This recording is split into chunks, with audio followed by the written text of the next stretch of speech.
चुटकी भर से नूरा महंग भैले पापा, लहंगा भैले अनमोले हो। एही रे से नूरेवा के कारण पापा, बेटी हो जाली पराई हो।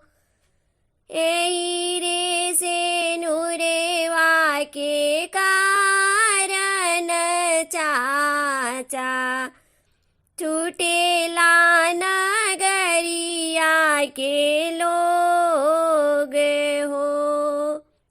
पापा जी देह बियन धन सोनवा, अम्मा देहे लहंगा पटोरे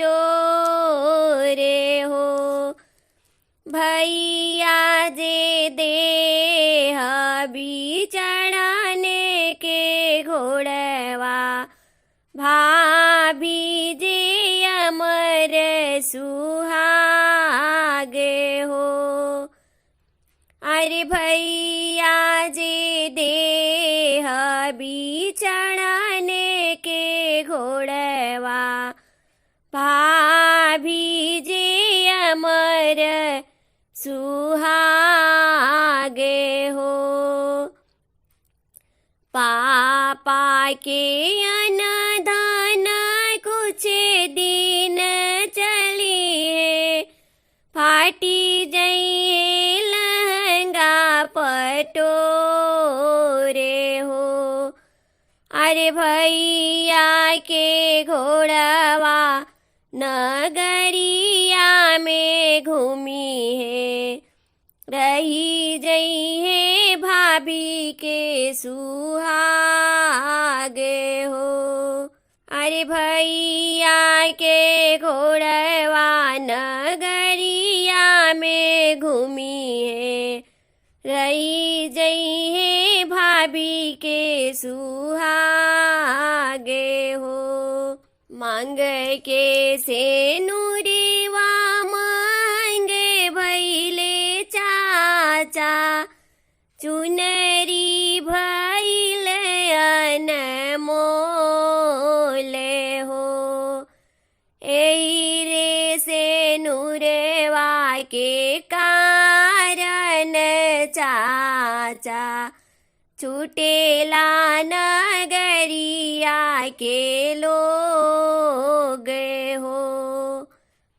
एही रे से नूरेवा के कारण चाचा, छूटेला नगरिया के लोग हो। चाचा जे देह बियन धन सोनवा, चाची जे लहर पटोरे हो। भैया जे देह बिचड़ने के घोड़वा, भाभी जे अमर सुहागे हो। भैया जे देह बिचड़ने के घोड़वा, भाभी जे अमर सुहागे हो।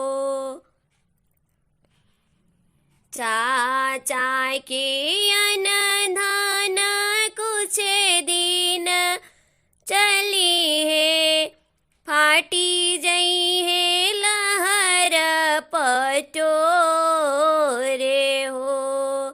भैया के घोड़वा नगरिया में घूमी हन, रही जई है भाभी के सुहागे हो।